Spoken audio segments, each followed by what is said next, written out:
तो दोस्तों आज हम फिर से आपके लिए लेकर आए हैं देश दुनिया की सभी ताजा बड़ी खबरें फटाफट एक एक कर विस्तार से आपको बताएंगे, तो वीडियो को अंत तक जरूर देखें। दोस्तों वीडियो बनाने में हमें काफी मेहनत लगी है, तो वीडियो को लाइक जरूर कर दें। जी दोस्तों, पहली बड़ी खबर में आपको बताएंगे कि भारत के बाद आज चीन ने अमेरिका और राष्ट्रपति डोनाल्ड ट्रंप को दी खुली धमकी। कहा आग से मत खेलो, सब जला बैठोगे, भारत के साथ आपको भी नहीं बख्शेंगे। इस बीच अगली बड़ी खबर में आपको बताएंगे कि मोदी सरकार ने देश की यूनिवर्सिटी की रैंकिंग लिस्ट की जारी। जामिया मिल्लिया इस्लामिया यूनिवर्सिटी आई पहले नंबर पर, जेएनयू तीसरे और अलीगढ़ मुस्लिम यूनिवर्सिटी चौथे नंबर पर। इन यूनिवर्सिटी में पढ़ने वाले छात्रों को मोदी भक्त बताते थे देशद्रोही, अब करें कुछ शर्म। इस बीच अगली बड़ी खबर में आपको बताएंगे कि मोदी सरकार में अलग देश बनाने की उठी मांग। 15 अगस्त को लाल किले पर सिख खालिस्तान का झंडा फहराने की रच रहे हैं साजिश। आईबी ने किया बड़ा अलर्ट जारी, मोदी सरकार की बड़ी मुश्किलें।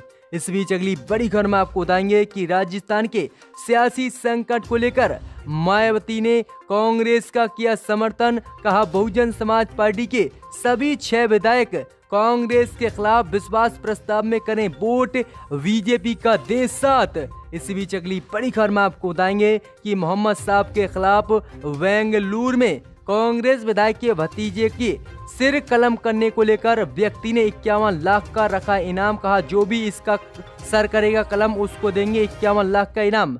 इस बीच अगली बड़ी खबर में आपको बताएंगे कि कोरोना वैक्सीन को लेकर राहुल गांधी ने मोदी सरकार पर फिर बोला हमला। कहा कांग्रेस का राज होता तो दुनिया का पहला देश बनता भारत जो बनाता कोरोना की वैक्सीन, लेकिन मोदी सरकार सब कुछ बनाने में है फेल, चाहे लॉकडाउन हो या फिर कोरोना की दवा। इस बीच अगली बड़ी खबर में आपको बताएंगे कि बीजेपी प्रवक्ता संबित पात्रा के खिलाफ थाने में कांग्रेस नेता राजीव त्यागी की हत्या की तहरीर। यूपी कांग्रेस ने आज तक पर भी लगाया हत्या का आरोप, बड़ी मुश्किलें। इस बीच अगली बड़ी खबर में आपको बताएंगे कि सचिन पायलट समेत बागी विधायकों की वापसी पर बोले गहलोत, अपने तो अपने ही होते हैं, अब नए राजस्थान की करेंगे शुरुआत। इसी बीच अगली बड़ी खबर में आपको बताएंगे कि रिलीज से पहले ही विवादों में आई आलिया और संजय दत्त की फिल्म सड़क 2। विश्व हिंदू परिषद ने फिल्म के खिलाफ खोला मोर्चा। कहा हिंदुओं के खिलाफ है ये फिल्म, इसलिए इसको मोदी सरकार ना होने दे रिलीज। तो दोस्तों सभी खबरों को एक एक कर विस्तार से आपको बताएंगे, तो वीडियो को अंत तक जरूर देखें। इसी बीच पर तो दोस्तों पहली बड़ी खबर की ओर, तो चीन ने आज अमेरिका को दे डाली खुली धमकी। कहा आग से मत खेलो, सब जला बैठोगे। जी दोस्तों आपको बता दें कि भारत और चीन के बीच लगातार LAC पर तनाव बना हुआ है। इस बीच भारत का समर्थन करते हुए अमेरिका ने चीन के खिलाफ एक प्रस्ताव पास किया है, जिसमें गलवान घाटी की हिंसा का भी जिक्र किया गया है। इसी को लेकर अब चीन भड़क गया है और अमेरिका को खुली चेतावनी देते हुए एक बड़ा बयान दिया है। चीन ने कहा कि अमेरिका ने हमारे साथ विश्वासघात किया है।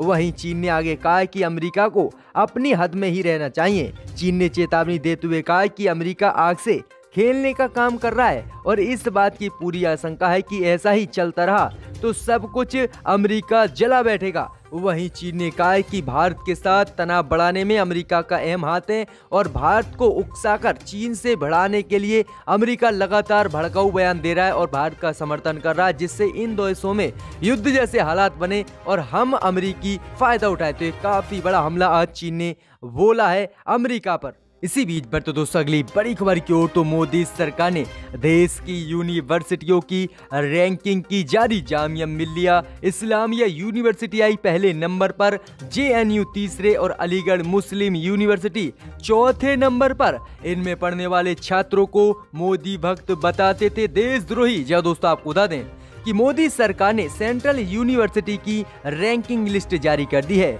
जिसमें आपको बता दें कि 90% के स्कोर के साथ देश में जामिया मिल्लिया यूनिवर्सिटी पहले नंबर पर आई है। वहीं आपको बता दें कि दूसरे नंबर पर 83% स्कोर के साथ अरुणाचल प्रदेश की राजीव गांधी यूनिवर्सिटी आई है। वहीं तीसरे नंबर पर 82% स्कोर के साथ जवाहरलाल नेहरू यूनिवर्सिटी आई है। इसके अलावा 78% स्कोर के साथ मोदी सरकार की रैंकिंग लिस्ट में अलीगढ़ मुस्लिम यूनिवर्सिटी आई है। वहीं आपको बता दें कि इन यूनिवर्सिटियों में पढ़ने वाले छात्रों को मोदी भक्त देशद्रोही बताते थे, लेकिन आज यही यूनिवर्सिटी मोदी सरकार की रैंकिंग लिस्ट में टॉप पर आई है और देश में पहली यूनिवर्सिटी जामिया मिल्लिया बनी है जो मोदी सरकार की रैंकिंग लिस्ट में पहले नंबर पर आई है। जेएनयू और अलीगढ़ मुस्लिम यूनिवर्सिटियों को भी जामिया मिल्लिया यूनिवर्सिटी ने पीछे छोड़ दिया है, जो काफी गर्व की बात है। अब मोदी भक्तों को शर्म करनी चाहिए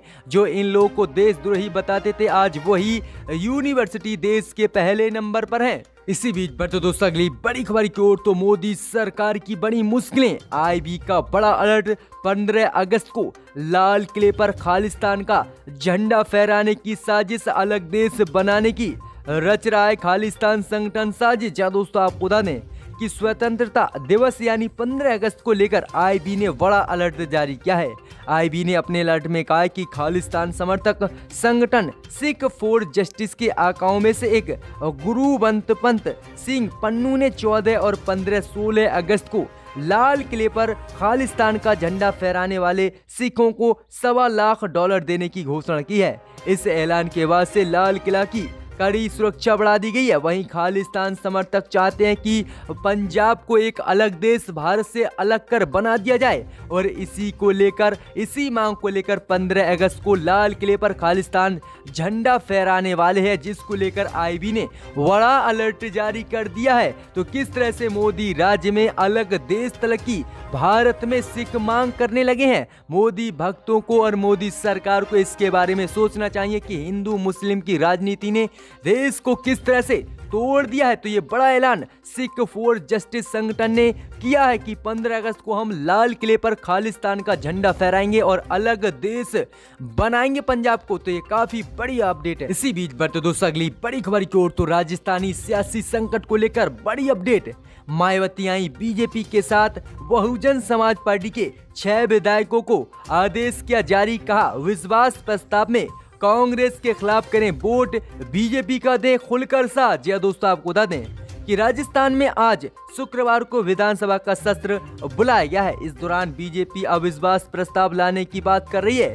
इस बीच खबर आ रही है कि बहुजन समाज पार्टी ने कांग्रेस में विलय कर चुके अपने 6 विधायकों के लिए एक आदेश जारी किया है। यही नहीं, बहुजन समाज पार्टी की विधायकों से विश्वास प्रस्ताव में कांग्रेस के खिलाफ वोट करने के भी मायावती ने निर्देश जारी किए हैं। मायावती ने कहा है कि बीजेपी का साथ देकर विश्वास प्रस्ताव में कांग्रेस के खिलाफ बहुजन समाज पार्टी के विधायक वोट करें। अब सामने निकल कर आ गया है कि किस तरह से बहुजन समाज पार्टी की मायावती बीजेपी का साथ दे रही हैं, चाहे वो एलएसी पर चीन के साथ हिंसा हो या फिर उत्तर प्रदेश हो। अब राजस्थान में भी वह खुलकर सामने आ गई है कि वह बीजेपी से काफी प्रेम करती हैं। तो ये काफी बड़ी अपडेट आ रही है कि मायावती ने कांग्रेस के खिलाफ अपने सभी 6 विधायकों को वोट करने के लिए कहा है। इसी बीच बढ़ते दोस्तों अगली बड़ी खबर की ओर, तो बेंगलुरु हिंसा को लेकर मेरठ के युवक ने किया बड़ा ऐलान, कहा जिसने मोहम्मद साहब की शान में की थी गुस्ताखी, उस विधायक के भतीजे का जो भी करेगा सिर कलम, उसको देंगे 51 लाख का इनाम। जहाँ दोस्तों आपको बता दें कि बेंगलुरु में कांग्रेस विधायक अखंड श्रीनिवास मूर्ति के भतीजे द्वारा मोहम्मद साहब के खिलाफ फेसबुक पर डाली गई पोस्ट के बाद हिंसा भड़की थी, जिसमें 3 व्यक्ति की मौत हुई और 100 से अधिक लोग घायल हुए। अब इसी को लेकर एक व्यक्ति ने वीडियो जारी कर कहा है कि जो भी बेंगलुरु में मोहम्मद साहब की शान में गुस्ताखी करने वाले विधायक के भतीजे का सर कलम करेगा, वह उसे 51 लाख रुपए का इनाम देंगे। इस धनराशि के लिए वह समाज के लोगों से भी योगदान वीडियो में मांग रहे हैं। तो ये काफी बड़ी अपडेट आ रही है कि किस तरह से मोहम्मद साहब की शान में गुस्ताखी करने वाले व्यक्ति के सर कलम करने को लेकर 51 लाख का इनाम मुस्लिम व्यक्तियों ने जारी कर दिया है। इसी बीच बढ़ते दोस्तों अगली बड़ी खबर की ओर, तो कोरोना वैक्सीन को लेकर राहुल गांधी ने बोला मोदी पर हमला, कहा कोरोना वैक्सीन बनाने वाला पहला देश होगा भारत, लेकिन रणनीति मोदी सरकार ने नहीं बनाई। जहाँ दोस्तों आपको बता दें कि भारत दुनिया के उन देशों में शामिल है जो इस वक्त कोरोना महामारी के लिए वैक्सीन बनाने पर काम कर रहे हैं। कांग्रेस नेता राहुल गांधी ने आज सुबह ट्वीट कर केंद्र की मोदी सरकार के लिए एक सही रणनीति बनाने की अपील की है। राहुल गांधी ने कहा कि सरकार को इस वैक्सीन के इस्तेमाल, इसके वितरण की व्यवस्था पर अभी भी काम करना चाहिए और जल्दी काम कर दुनिया में भारत का नाम ऊंचा कर कोरोना की वैक्सीन बनाना चाहिए। राहुल गांधी ने कहा कि प्रधानमंत्री मोदी सहित बीजेपी रणनीति बनाने में फेल है, चाहे वो विदेश नीति हो या फिर कोरोना के दौरान लॉकडाउन, सभी मोदी सरकार विफलता पाती जा रही है। तो ये राहुल गांधी ने तगड़ा हमला बोला है। इसी बीच बढ़ते दोस्तों अगली बड़ी खबर की ओर, तो कांग्रेस नेता के हत्या के आरोप में बीजेपी संबित पात्रा के खिलाफ थाने में तहरीर। यूपी कांग्रेस नेता ने आज तक पर भी लगाया कत्ल का आरोप। जो दोस्तों आपको बता दें कि बुधवार की रात एक टीवी चैनल पर डिबेट करते हुए कांग्रेस के राष्ट्रीय प्रवक्ता राजीव त्यागी को दिल का दौरा पड़ा और उनका निधन हो गया।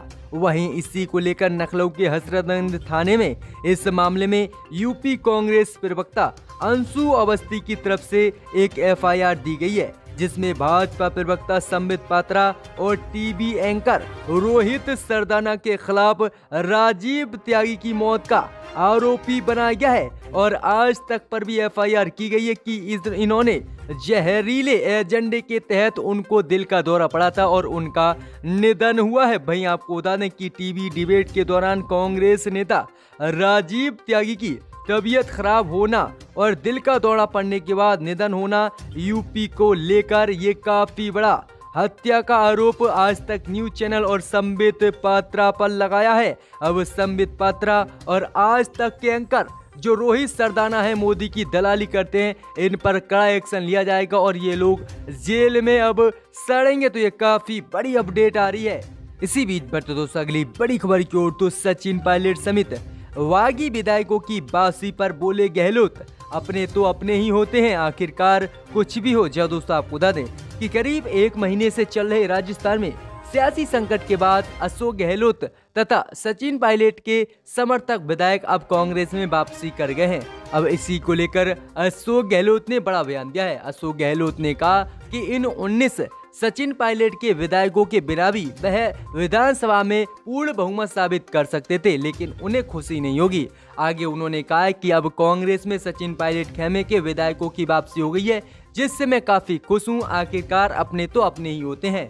आगे उन्होंने कहा कि सचिन पायलट खेमे के विधायकों की अगर कोई नाराजगी मुझसे है या फिर कोई बात है तो वह मुझसे अभी मिल सकते हैं या फिर बाद में भी मिल सकते हैं। मैं उनसे मिलने के लिए तैयार हूं और मैं जो भी उनकी समस्या है उनको तुरंत ही हल करूंगा। वहीं सचिन पायलट ने अशोक गहलोत से हाथ मिलाया और कहा जो पुरानी बातें हो गई हैं उन्हें भूल जाएं और अब नए राजस्थान की शुरुआत करें। इसी बीच बढ़ते दोस्तों अगली बड़ी खबर की ओर, तो रिलीज होने से पहले ही विवादों में आई आलिया और संजय दत्त की फिल्म सड़क 2। अब विश्व हिंदू परिषद ने फिल्म के खिलाफ खोला मोर्चा। जय दोस्तों आपको बता दें कि सुशांत सिंह राजपूत की खुदकुशी के बाद इंडस्ट्रीज में नेपोटिज्म को लेकर बहस शुरू हो गई है। वहीं आपको बता दें कि अब आलिया भट्ट और संजय दत्त की आने वाली फिल्म सड़क 2 को लेकर विश्व हिंदू परिषद ने इसके खिलाफ मोर्चा खोल दिया है और कहा कि ये हिंदुओं की भावना को आहत करने वाली फिल्म है। वहीं आपको बता दें कि विश्व हिंदू परिषद ने कहा कि महेश भट्ट के निर्देशन में बनी फिल्म सड़क में एक बार फिर हिंदू आस्था को अपमानित किया गया है, जिसे हॉट स्टार में दिखाया जाएगा। फिल्म केवल नेपोटिज्म के प्रोडक्शन भरे पड़े हैं जिन्हें महेश भट्ट आगे बढ़ाता है। केंद्र की मोदी सरकार इस पर कार्रवाई करे और इस फिल्म को रिलीज ना होने दें। इसी को लेकर कंगना रनौत ने भी अपना विरोध जाहिर किया।